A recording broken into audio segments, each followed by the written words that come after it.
Very comfort draft for them, and it's now or never. It's 2-0 already. It's 2-0 already, and if FNOP gets this one, they're going to be facing championship a point ahead of them in this best-of-7 grand final. Team Liquid ID, the draft is unique. We've seen the picks before, and this Carmilla in the hands of Winnie will have to go ahead and pull something out that we haven't seen just yet.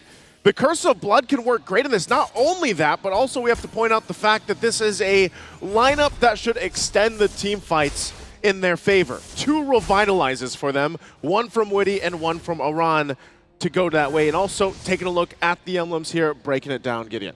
Looking at the emblems, you're seeing a lot of poke, right? 3 impure rages coming all across the board. Oh, Aran, you're in so much trouble! Revitalize already. Sanguine Claws brings him back. Kirk rotating over. Fabian recovering that position for the team. Aran gets away. I don't think he's going to be able to recover from that just yet, especially when the CC is on the opposite end. And now, even in the middle lane, they're still contesting for it. Rusko making sure that he can sustain against Witty and Yehezkiel at the same time. And this is what I'm talking about, right? Oh, Surge, Sanguine Claws, Soul Sever. King Kong picks up first blood. That's not what you want to happen, man. You know, give King Kong the Suyo. He'll make it happen. First blood in his hands.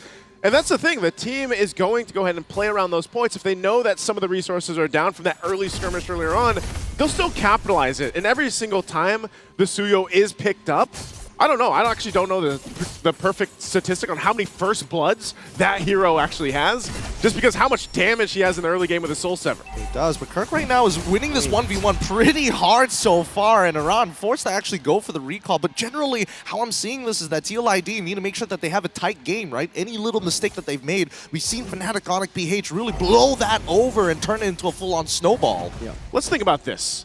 This time around, Kelra's not going to have the Bruno. He's got the Harith, a signature pick of his. Hold on.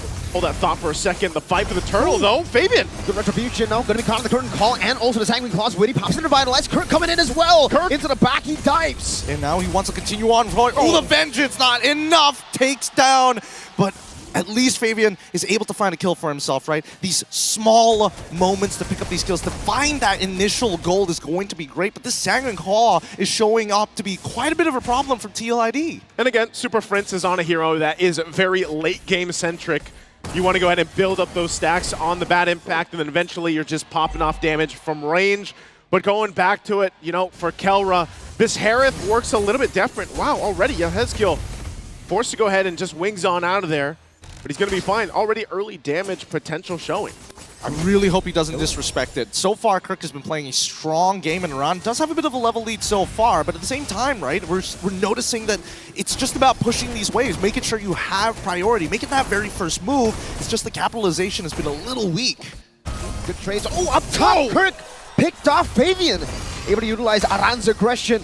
Now it's Witty who gets traded on the map. Super Prince with the claw, and King Kong with the kill. Okay, at least it's pretty good. They're trading up, right? We give Witty, we take Kirk. It works out at the end. And not only that, but this is Fabian, the best start that he's had so far in the series. It is going to be on this Joy. Could hyper scale up pretty well. Aaron Shiki will burn the flicker, so Kelra goes and gets that resource out with the Zaman Force. But Fabian also, going back to it, picks up the Starlium Scythe now. And with the early kill that he has, he actually is able to provide quite a bit of damage, still running that Temporal Rain on the Joy here. They have to really take their time with this, right? A lot of the motions on the map are pretty readable, but from Fnatic Onyx PH, it's about making sure this mid is clear, and at least Aaron Shiki is going for the double waves, and I feel that in the past couple of games, as much as Aaron Shiki was able to pick up those double waves, Fnatic Onyx capitalized a lot more on Yehezkiel and his positioning, which is something we need to keep in mind, right? If we see Feathered Airstrike, we're expecting GOA to come out pretty fast. Now that the turtle's up, they're going to fight for the space already. Yehezkiel gets taunted. That's a lot of damage. Bad impact. Oh, Yehezkiel forced to flicker out to safety. Meanwhile, Aran getting killed by the Yo-Yo. Witty forced to use the Revitalize just for the burst, just for the poke of Super Prince. Oh, Feather Airstrike is going to come out very. Fabio is going to try Electrifying Beats. He's already gone in. Cursed Blood! And that's going to be Brusco taking very low, still able to survive. Brusco in the midst of it all! Getting the kill back, Fabian, claiming the turtle. AOG! Caught. That's the kill for Fabian. Jumping back in. Kelra's down! Flame of Fave! They didn't find it back! They didn't get the trade that they were looking for, and finally Team Liquid have some momentum in the game, and King Kong is able to walk away from another Electrifying Beats. At least they're able to breathe for now, but one of the better starts we've seen from TLID. Yeah, not only that, but all that going again to Fabian here. on the Joy, 5-0 now, gets the triple. Not only that, but also got the turtle. Uh-oh, King Kong might get spotted out. Oh, no, we don't want to watch Murray! Oh, King Kong survives the outplay from King Kong! Kirk gets the shutdown. Fabian got taken out under the turret. He's alive. That's shutdown right there. How? How did it happen? How? Fabian, I mean, he's 5-1 now. Broken record at this point of time, but here comes the rest of the team. It's now they're going for a bit of a lane swap. Kelra dealing with a round underneath the turret with the Zaman voice. He's not even worried about He it. doesn't care about it. Oh, look at him. Jumping back and forth. Aran going to the bush again. Sanguine Claws catches him. Oh, the airstrike into the back. Aran will be slain by the bat impact. The timing on the Unbreakable to get the taunt outside of the circular from the feathered airstrike was perfect timing.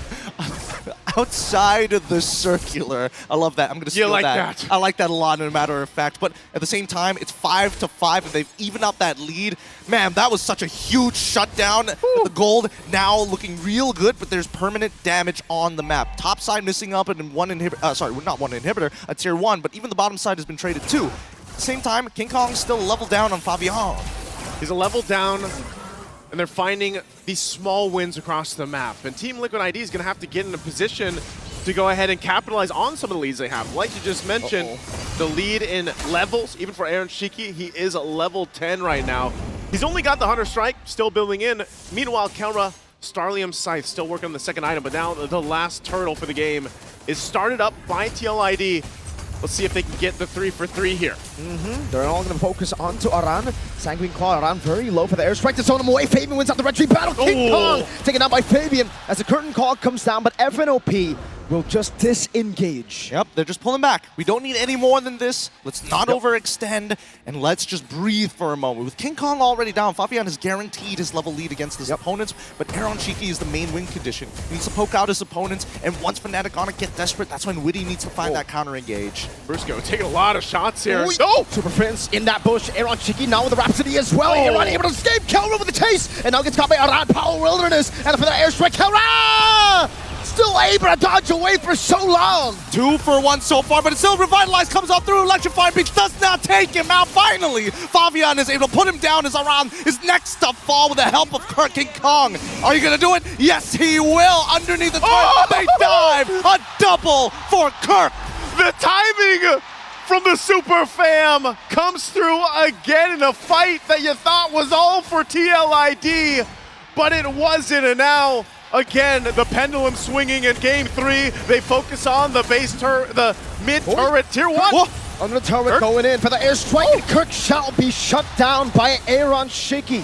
That's 280 gold into the pockets of TLID. At least they find something back. 9-9. They're keeping it a very tight series here, but with 3 turtles on their side and 1 turret, we're looking for some permanent damage from specifically Fnatic on a PH, because now you realize that it's all about waiting for that Cursed Blood to come out and then maybe looking to, you know, overstep a little bit to get TLID to come out of their comfort zone. The most difficult thing here for Fnatic on a PH is obviously dealing with where Fabian is. Most of the time, because of how far ahead he is in terms of damage potential on the Joy, they got to keep an eye on the back line, and Kirk's been doing a fantastic job. I mean, he is tanky enough to go ahead and jump in around whether he has the Vengeance or not. And that's kind of a mirrored approach where your back line is both exposed on both lineups if you're not careful here. So they check things out in the mid lane. The Lord is up, and Kirk's going to be the one to go ahead and get in position. Now still, it's relatively even across the board that Tier 1 gets pushed in by the minion wave at bot as they get in position for the Lord. I just love the fact that they're forcing respect out of them, right? Even on the bottom side, from FNOP, they're not spreading out anymore. They got to stay together. Okay, so Melfic Roar already picked up by Aaron Shiki too, so that should be the power spike. 3-item power spike. You can see the damage. The poke with the feather airstrike as well. Gets Sonata. Kelra is out of the fight just like that. Up top, 1v1. Flavor Fave, the usurper in a 1v1 against Kirk. I want to go solo kill you, but it's not King Kong, it's Kirk. Yep, it's Kirk for now, but it's not over just yet, right? 4 ultimates to 3 ultimates. The ult economy is looking pretty good for Fnatic Onic at this point of time, and this is the very first Lord. If they're looking for that big swing, Fnatic Onic need to win this out. They'll just delay it a little bit longer. Team Liquid ID still having the revitalizers too. One was just used by Witty, still have the one for Aran. They'll give the go signal though on the Lord. They're going to zone out FNOP. Aran jumping in. Oh, it's going to be stunned as well. Fabian claims it, and Kelra disappears. Aaron Shaky gets him down with the Death Sonata. Where did he go? Where did he go? Just a couple of shots and he disappears into thin air. Unfortunately, he's not able to build up enough shields. The raw damage from Aaron Shaky is just too much for now. It's too much for now, and this is the game that Aaron Shiki and the rest of Team Liquid ID needed. They get themselves another major objective, and now trying to work down some of the turrets they still have left to approach the base of FNOP, but Aaron Shiki, just go ahead, post up, take down that tier 2 as the Lord makes its way down bot Aran. Oh, no. Kirk? Even with the revitalize, Aran might have just made it. Kirk into the midst of the rest of the cavalry who just pounce on him. Kirk, he's It's got to calculated. calm down here. I mean, yes, it's calculated from Iran's side, but Kirk should know better. He got very confident off of that, and this is off of a Lord push. Lord push right now. Mid turret still being worked on. A feathered airstrike dropped down. Oh. Wow, a lot of shots for King Kong. Shields are going to be popping here, though. Lord almost gone. The last one will go down, though, as Lord is cleared out. So FNOP will hold on to the base turrets pretty healthily. For now, at least they can breathe. At least they can, take their time and rethink their strategies. Because I think the hardest part is getting the right people to group together. Ideally, you want to get that curtain call on both Aaron Shiki and Yeheskill. Maybe ideally Fabian as well, with basically any of their front lines. You still want to go in, Kirk? Feather airstrike on the Super Priest leads like ignition and the glowing one. Super Priest gets bad impact just in time. Another feather airstrike over to Kelra. Very low on Kelra and Kirk. Prince able to clear out the wave in the bottom lane, and that is it. But man, the kill threat. He was burning. He was hurting a lot. That was glowing wand on top of the... Oh my, it could have gone bad. Super Prince luckily pops his ult in time and conveniently has minions down by the bot side of the map. Could have been real bad. It could have been real bad. Even running with that. Again, all Super Prince wants to do is continue to build up on the stacks. Stack him up. That he has. Glowing Wand, Wishing Lantern now. You can see it there. 216 stacks for the Sicilian. So the later the game gets dragged on, then Super Prince becomes pretty devastating in terms of damage. But you saw it too. The stacks for Aaron Shiki, he deleted Kelra earlier on. Yeah, I mean, he's 695. He's about to hit 700. And it's only like 1230 in the game so far. I mean, he's been stacking up really, really nicely. And I do like the way the TLID is adjusted. And you can see the purchase for Witty. Anti-Curse into second item Twilight Armor. So he has ways to deal with the poke that will be constantly coming out from FNOP's Super Prince, right? With the Sicilian, that bad impact, it won't really have that punch anymore with the Twilight Armor. You can just constantly take that damage, back away, wait for it, Kelra. Oh, Kelra from the back! Wilderness! That's a big bonk. No, that's not. And the curse of blood from Witty! That's 3 members already down, and Kirk, he's got no pushing power as Fabian starts running in with the rest of the squad. It's going to be the Vengeance already. Papa with no minions. What? Okay, there's the push in from the Cavalry they're looking for in game of 3. FNOP will still try to defend, but they're going to have to make this work. Only Kirk left now. Gun down the Rhapsody and that Sky Piercer. The Cavalry are alive. Ooh, they breathe life into another game, extending the series. They're not going to let FNOP get to match point just yet. Not without at least one Stampede down. They came through as a Stampede in game